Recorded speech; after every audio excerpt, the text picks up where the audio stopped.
Bonjour à tous, alors je vous propose ici donc la partie B du bac S 2018 Métropole. Exercice sur les probas. La première partie c'était sur le proba conditionnel et maintenant on est ici. Alors il y a deux types de lois ici, une première loi discrète, ce sera la loi binomiale, et une deuxième on va faire une petite loi normale. Alors le sujet n'est pas inintéressant, après c'est pas, on va dire c'est pas très compliqué, c'est du cours. Alors par contre, effectivement, la loi binomiale c'est pas ce qui est le mieux maîtrisé parce que c'est au programme de première, donc il faut l'avoir quand même bien révisé en terminale. Et la question 3, bon, ça parle du théorème de Moivre-Laplace, mais en fait, on ne s'en sert pas puisqu'on admet un petit peu tout, donc ça se résume à un calcul juste à la machine, donc pas très compliqué. Voilà. Par contre, il y a des choses à dire. Donc première question, on va bien lire le texte, bien évidemment. Et on vous dit quelle est la loi de probabilité suivie par la variable aléatoire x. Il n'y a pas tant de réponses possibles. Vous avez finalement ici, quand on lit le texte, des indices tellement gros qu'on ne peut pas louper. Et on va mettre toujours la même rédaction. Donc on va voir ça en détail. Alors première chose, déjà on arrondira à 10-3 près. Et ensuite on étudie un laboratoire pharmaceutique. Donc, et on interroge au hasard n habitants de la ville. Voilà. Donc ici, on admet que ce choix se ramène à n tirage successif, indépendant et avec remise. Alors là, c'est vraiment le cadre idéal pour la loi binomiale. Dès que vous voyez ça, on est dans une loi binomiale. On suppose que la probabilité qu'une personne choisie au hasard donc soit vaccinée est 0,4. Donc ça va nous servir. Et voilà. Et il nous faut une variable aléatoire. Parce qu'effectivement, pour avoir une loi, il faut d'abord une variable. Cette variable aléatoire, ici, elle va compter quoi? Eh bien, elle compte le nombre de personnes vaccinées parmi les n interrogées. Ça, c'est très important. On va donc l'écrire. Ici, sur la copie, donc je vais rappeler grand X, c'est donc nombre donc de personnes vaccinées parmi les n. Et on ne connaît pas n, ça c'est la seule petite originalité. Parmi les n interrogés, rassurez-vous, on va le donner juste après dans la question 2, on prendra n égale 40. Voilà. Alors comment rédiger? Parce qu'on sait que c'est une loi de probabilité. Alors certains en général sont très succincts, c'est quand même bien de mettre toujours les mêmes phrases. Donc pourquoi est-ce qu'on est dans le cadre d'une loi donc binomiale? D'abord, il faut une répétition de ce qu'on appelle une épreuve de Bernoulli, une épreuve à deux issues. Donc ici, qu'est-ce qu'on fait? On répète. Qu'est-ce qu'on répète? N fois le tirage, ou le choix comme vous voulez, le tirage donc d'une personne. Voilà. Parmi, d'accord, parmi donc eh bien, les habitants de la ville. Alors, ce tirage, à chaque fois, qu'est-ce qu'il a? Ce tirage a deux issues. La probabilité d'être vacciné, donc ça sera le succès, qui est 0,4, et donc la probabilité du contraire du succès, c'est 0,6. Cette épreuve ayant deux issues, c'est une épreuve de Bernoulli. Ça, vous n'êtes pas obligé de le dire forcément. Je le dis parce que dans le cadre du cours, vous retrouverez cette définition. Épreuve de Bernoulli, c'est une épreuve donc aléatoire à deux issues. Et on va la répéter n fois. Pour être dans le cadre d'une loi binomiale, il va falloir que ce tirage soit répété. Donc ici, c'est répété n fois, donc on va le dire. On répète n fois, alors je l'ai déjà dit, n fois ce tirage, de façon... Alors comment? Vous allez recopier ce qui est donné de façon indépendante et avec remise. Alors avec remise, ça garantit de toute façon l'indépendance. C'est un peu la même chose. Indépendante, ça veut dire que vous pouvez piocher la première personne, la deuxième. À chaque fois, vous allez la choisir dans un même ensemble. C'est-à-dire que la probabilité 0,4 ne change pas. C'est pas parce que vous avez pris quelqu'un de vacciné que la probabilité de vacciner a baissé. C'est toujours 0,4. Donc si vous faites un arbre, dans l'arbre, vous aurez, à chaque fois que vous aurez vacciné, vous aurez ici un chemin qui compte 0,4 en probabilité et l'autre non vacciné sera du 0,6. Donc votre arbre en fait c'est une répétition de toujours ce petit schéma ici. Voilà. C'est ça qu'on va répéter dans l'arbre à chaque fois. Là vous allez réouvrir des branches V, des branches A et à chaque fois vous aurez 0,4. C'est ça en fait une loi binomiale. C'est quand on répète justement ce schéma là n fois. Donc on le dit, on répète n fois ce tirage de façon aléatoire. Bon ben ça, parce que c'est une épreuve au hasard, aléatoire. Et surtout, le plus important, c'est indépendante. J'ai oublié. Indépendante. Pourquoi indépendante? Parce qu'on vous le dit. Et parce que c'est la remise, justement. Quand on remet à chaque fois, eh bien, ça veut dire que vous préservez votre 0,4, 0,6. Et comme on répète, eh bien, donc, n fois une épreuve de Bernoulli, eh bien, vous êtes entré dans ce qu'on appelle un schéma de Bernoulli, à n étapes. Et donc là, on ne va pas trop rédiger, on va dire donc, c'est pas la peine d'en dire plus, je crois, donc x suit la loi binomiale, parce qu'il y a deux issues, hein, binomiale. Donc deux paramètres, alors il y a deux paramètres à une loi binomiale, le nombre de fois où vous avez répété, donc n, là on ne le connaît pas, et aussi la probabilité du succès. Alors ça dépend évidemment de votre choix de variable aléatoire. Ici on compte le nombre de personnes vaccinées, donc le succès c'est PV, c'est-à-dire 0,4. Et donc de paramètre n et de paramètre p qui vaut 0,4. C'est-à-dire ce qu'on considère être comme le succès, qui n'est pas forcément un succès, mais c'est ce qui va faire que x va valoir 1 ou 2, c'est le nombre de personnes vaccinées. Donc c'est le 0,4 qui va servir un petit peu de paramètre. Si on veut faire une notation, on va dire que x suit, on peut mettre une petite flèche ici, et là la loi binomiale se note avec un b majuscule, et vous mettez n, point virgule, et le paramètre p ici, 0,4, parce qu'on le connaît. Donc voilà, c'est tout ce qu'on vous demande. Alors ça peut paraître long, hein, mais les mots importants, on va dire, quand on fait le corrigé, c'est les mots, donc, bon, aléatoire, c'est forcément aléatoire, mais vraiment, il y a le mot indépendante. D'accord. Et si vous pouvez, même entre parenthèses, bon là, on vous précise les deux. Mais ce qui garantit l'indépendance, pardon, j'allais dire sans remise, et c'est justement parce que c'est avec remise. Le fait de remettre, je répète, ça conserve en fait ce schéma ici, que vous allez répéter dans l'arbre, plein de fois évidemment, parce que là, vous allez faire ça n fois. Donc voilà tout ce qu'il faut dire. C'est des choses qu'il faut apprendre par cœur, c'est-à-dire, et comprendre aussi, comprendre pourquoi on a besoin de la remise. Eh bien, pour créer l'indépendance, et justement, cette indépendance va faire qu'on a plein de petites puissances ici de 0,4 qui vont apparaître et des puissances de 0,6 qui vont justifier les formules que je vais vous expliquer juste après, même si on tolère que les élèves le fassent à la machine. Alors, la deuxième question, vous voyez, déjà on nous dit dans cette question, on suppose que n égale 40.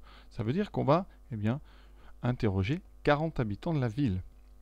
Et donc, dans notre variable aléatoire, ça veut dire qu'on va répéter 40 fois le choix, le tirage d'un habitant au hasard. Et donc de façon indépendante avec remise. On a donc la loi. Ici, on peut dire que grand X suit maintenant, c'est plus précis, suit la loi binomiale de paramètres 40 et 0,4. Et on vous demande quoi? Qu'est-ce qu'on veut? Alors là, on écrit, on cherche quoi? La probabilité qu'exactement 15 soient vaccinés. Alors, je vous rappelle que grand X, c'est le nombre de personnes vaccinées. Donc, on cherche exactement la probabilité que X soit égal à 15. D'accord? 15 personnes sur 40. Alors ça, on va dire qu'il y a deux façons de le faire. Soit en utilisant la formule qui a été démontrée en première, soit en utilisant la calculatrice. Je crois que les deux sont valables. Donc ici, si je vous donne la formule, elle donne quoi cette formule? Alors, je vous rappelle peut-être la formule générale. Si X suit une loi BNP, la probabilité que grand X soit égal à K, si on prend un nombre K entre 0 et N, eh bien, ça sera K parmi N, multiplié par P puissance K, multiplié par 1 moins P, puissance 1 moins K. Alors, c'est assez compliqué. C'est pour ça que certains se contentent de le faire à la machine. Ça va beaucoup plus vite. Ici, ça nous donnerait donc 15 personnes vaccinées sur 40 interrogées, multiplié par le nombre de fois où vous avez emprunté un chemin avec 0,4 dans l'arbre, c'est-à-dire fois 0,4, ici on a emprunté 15 fois ce chemin, et le reste du temps vous avez interrogé des gens qui n'étaient pas vaccinés, donc on a 0,6 puissance 40 moins 15. D'accord, le fameux n-k, 40 moins 15, ça fait 25. Voilà. On va faire ça à la machine, et je vous montrerai aussi comment on fait directement sans faire la formule. Alors si vous ne faites pas avec la formule, vous écrivez sur votre copie, à la calculatrice, j'ai trouvé, en utilisant à la rigueur, vous mettez le menu binomial, ça donne ceci. Donc je vais commencer, donc on va faire Casio et Texas, on va commencer par Casio.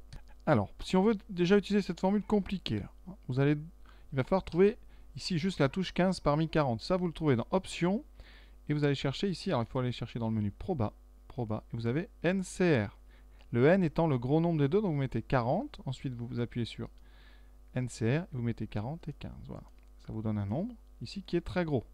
Donc, pour éviter justement les arrondis, dans ce cas-là, on va remonter en arrière, et on va faire tout de suite le calcul. Donc là, on met multiplié par 0,4 puissance 15 fois 0,6 puissance 25. Voilà. Donc ça nous fait 0, ici on arrondit à 10 moins 3, donc 120, ça finit par 27, donc on a arrondi à 0,123. D'accord? Alors si vous préférez faire directement avec le menu, c'est facile aussi. Vous allez dans Menu, vous allez chercher ça dans Statistiques, Distribution binomiale. Et là, vous allez chercher. Alors, il y a deux options. Soit c'est une probabilité de x égale, soit de x inférieur ou égal. Ici, on est dans P de x égale. Donc, on va sur le premier. On écrit qu'on est avec une variable. Normalement, chez vous, ça sera déjà mis parce que vous l'avez utilisé plusieurs fois. Ici, x, on va mettre donc 15.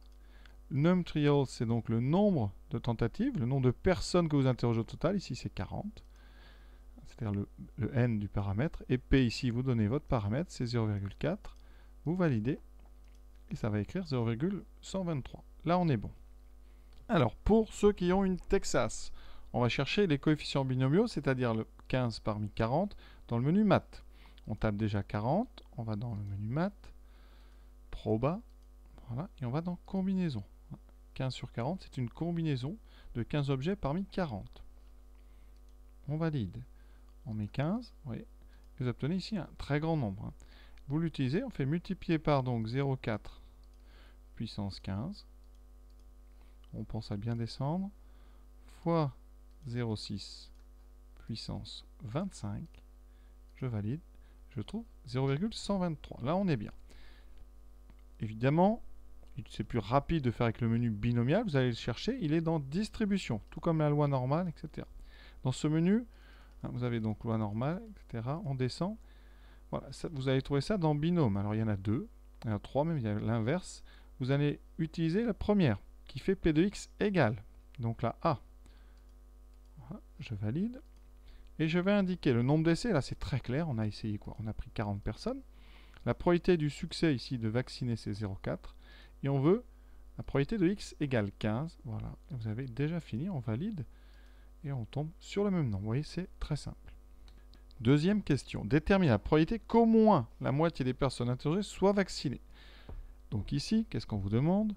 On veut, voilà, toujours savoir ce qu'on cherche. On cherche donc la probabilité que grand X soit au moins la moitié, donc supérieure ou égale à la moitié de 40, donc à 20. On cherche donc cette probabilité. Alors, sur les calculatrices, on a vu qu'elle permettait de faire P de x égale quelque chose, P de x égale, et aussi P de x inférieur ou égal à A. Elles ne font pas du P supérieur ou égal à 20. Donc là, vous avez deux choix. Un choix qui peut être très très long, eh bien, c'est de transformer ce supérieur ou égal en égal. Ça veut dire qu'ici, eh bien, on va regarder quand x est supérieur ou égal à 20. Comment il est? Ben, il peut être égal à 20, mais il peut aussi être égal à 21, il peut être égal à 22, et donc là, vous avez pour une demi-heure, j'exagère, mais vous faites la somme en calculant avec la machine, chacune des probabilités jusqu'à P de x égale 40. Ça peut prendre un petit peu de temps, mais ça va marcher. Ça, c'est pour ceux qui ont oublié comment on pouvait faire pour transformer ce supérieur ou égal en inférieur ou égal. On va passer par le contraire. C'est d'ailleurs un réflexe à avoir. Dès que vous avez une question en probabilité avec au moins, c'est intéressant de passer par le contraire. La question, c'est quel est le contraire de l'événement x supérieur à 20? D'accord? Eh bien, si x est supérieur ou égal à 20, son contraire, ça va être quoi? C'est-à-dire que x n'est pas supérieur ou égal à 20. Donc, si on fait une liste de tous les nombres de 0 à 40, vous pouvez, de 0 à 40, je vais les écrire tous, 19, 20, 21, etc. jusqu'à 40. Si vous n'êtes pas dans supérieur ou égal à 20, mais où est-ce que vous êtes? Eh bien, je vais enlever tous ceux qui ne sont pas tous ceux qui sont supérieurs ou égal à 20. Alors, 40 est supérieur à 20, etc. 21 est supérieur ou égal à 20, et 20 est supérieur ou égal à 20 aussi. Donc, qu'est-ce qui nous reste? Et c'est là que certains se font en général piéger. Le contraire de x supérieur ou égal à 20, en probabilité discrète, c'est-à-dire avec des entiers, c'est x, donc grand X, inférieur ou égal à 19. D'accord? Parce que, contrairement aux lois continues, quand on est supérieur ou égal à 20, le contraire, dans les lois continues, on peut très bien être égal à 19,9, 19,99. En loi discrète, comme ici une loi binomiale, vous n'avez que des valeurs entières. Donc le contraire de supérieur ou égal à 20, c'est inférieur ou égal à 19. Donc ici, si vous voulez calculer P de x supérieur ou égal à 20, il faut faire 1 moins, c'est-à-dire le contraire, P de x inférieur ou égal à 19. D'accord? Et ça, la machine, eh bien, elle sait le faire puisqu'il y a une touche qui fait P de x inférieur ou égal à 19. Donc c'est très très important, cette petite, ici, ce petit passage de supérieur ou égal à 20 à inférieur ou égal à 19. Il faut vraiment le comprendre. C'est parce qu'ici, c'est la loi binomiale. Si ça avait été une loi normale, eh bien, P de x supérieur ou égal à 20, son contraire, c'est P de x strictement plus petit que 20, et donc on aurait mis inférieur ou égal à 20.